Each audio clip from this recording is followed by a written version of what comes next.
माझ्या स्पर्धा परीक्षेचं अधिकृत एक प्रकारे कायदेशीर नाव MPSC नागरी सेवा 2024 असं नाव असलेल्या स्पर्धा परीक्षेची सगळी प्रक्रिया पूर्ण होऊन आता काही काळापूर्वी निकाल लागले. मला आनंदच आहे की दरवर्षीप्रमाणे यंदा सुद्धा MPSCच्या निकालांमध्ये चाणक्य मंडल परिवार मध्ये ज्यांनी तयारी केली, चाणक्य मंडल परिवारच्या माध्यमातून ज्यांनी स्वतःला घडवलं आणि तसं असल्यामुळे आता ज्यांचा निश्चय आहे की प्रशासनात आम्ही स्वच्छ आणि कार्यक्षम असे कार्यकर्ता अधिकारी होणार आहोत, अशांना यावर्षी सुद्धा लागलेल्या निकालात उत्तम यश मिळालेलं आहे. म्हणजे अखंड यशाची जी चाणक्य मंडल परिवारची आता 30 वर्षाची परंपरा आणि त्यामुळे लागलेली सवय ती यावर्षी पण आहे. तर आपण अशा सर्व आता यशस्वी असलेल्या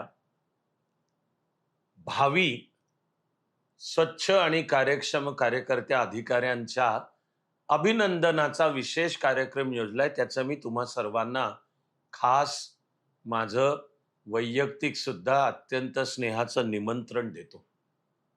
हा अभिनंदन कार्यक्रम बुधवार 24 जूनला आहे पुण्यामध्ये सुप्रसिद्ध टिळक स्मारक मंदिरमध्ये संध्याकाळी ठीक 6 वाजता. आपण MPSCच्या यावर्षीच्या निकालात यश मिळवलेल्यांचं अभिनंदनही करणार आहोत. ते अभिनंदन स्वीकारताना आपल्यासारखेच असलेली मित्रमैत्रिणी त्यांचं मनोगत व्यक्त करणार आहेत आणि आपण आपल्या जीवनाचा व्यक्तिमत्वाचा हा प्रवास MPSCत यश मिळवण्याच्या ह्या टप्प्यापर्यंत कसा केला याविषयीचं मनोगतही ते व्यक्त करणार आहेत.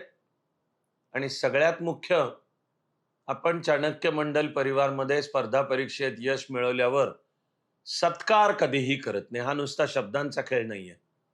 स्पर्धा परीक्षेत यश मिळाल्यावर आपण करतो अभिनंदन, की तू ह्या परीक्षेत यश मिळवलं, शाबास आहे, अभिनंदन, पुढच्या वाटचालीला शुभेच्छा. सत्कार केव्हा? प्रशासनात जाऊन स्वच्छ आणि कार्यक्षम असा खरंच कार्यकर्ता अधिकारी अशी ठसा उमटवणारी कामगिरी करून दाखव, त्यानंतर सत्कार.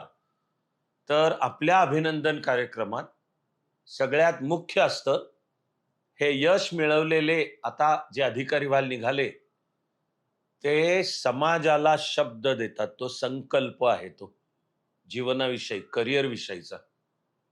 तो ते संकल्प समाजाला उत्तरदायी राहून व्यक्त करतात की आम्ही असे असे स्वच्छ आणि कार्यक्षम असे कार्यकर्ता अधिकारी होऊ. प्रशासन स्वच्छ, प्रशासन स्वच्छ आणि लोकाभिमुख असावे, आणि लोकाभिमुख असावे. प्रशासनाच्या माध्यमातून प्रशासनाच्या माध्यमातून राष्ट्रीय एकात्मता आणि विकास, राष्ट्रीय एकात्मता आणि विकास. तेव्हा त्यांचं मनोगत ऐकायला आणि प्रशासनासहित जीवनाच्या सर्व क्षेत्रांमध्ये असे यशस्वी आणि आनंदी होण्यासाठी सर्वजण या. या अभिनंदन सोहळ्याच्या निमित्ताने मी सुद्धा तुम्हा सर्वांशी बोलणार आहे प्रशासकीय नीतिमत्ता या विषयाबद्दल. एका बाजूला औपचारिक कारण आहे, फॉर्मल परीक्षेच्या भाषेतलं, तो म्हणजे आता UPSC MPSC दोन्हीकडे मुख्य परीक्षेमध्ये सामान्य अध्ययन 4 GS4 हा जो विषय, एथिक्स, इंटिग्रिटी, ऍप्टिट्यूड, तो विषयच प्रशासकीय नीतिमत्ता आहे. पहिल्यांदा हा विषय UPSC करता आला त्यावेळेला मी 2 वेळा हा विषय बोललोय. इथे तुम्हाला त्या 2 सत्रांची पण खाली लिंक मिळेल. याचं कारण मी या विषयावर बोलणार आहे, पण मागे 2 वेळा बोललो ते पुन्हा नाही बोलणार आहे. सर्वांना निमंत्रण देताना माझी विनंती आहे की शक्यतो ती 2 सत्र स्वतःच्या स्वतः आधी ऐका आणि मग 24 जूनच्या या अभिनंदन कार्यक्रमाला या. यावर्षी यश मिळवलेल्यांचं मनोगत ऐकून स्वतः यश मिळवायला तयार व्हा. आणि त्यानंतर मी तुम्हा सर्वांशी प्रशासकीय नीतिमत्ता या विषयावर बोलणार आहे. मी सर्वांना मनापासून हे निमंत्रण देतो. बुधवार 24 जून सायंकाळी ठीक 6 म्हणजे 5:55 आपण जागेवर बसलेलो असणे. मन, बुद्धी आणि मनात वाटल्यास वही पेन सुद्धा घेऊन येऊन पुण्यातल्या टिळक स्मारक मंदिरामध्ये सर्वांना सस्नेह निमंत्रण आहे. आणि अर्थातच नेहमीप्रमाणे आणि कायम सर्वांना सर्व काळ सर्व शुभेच्छा आहेतच.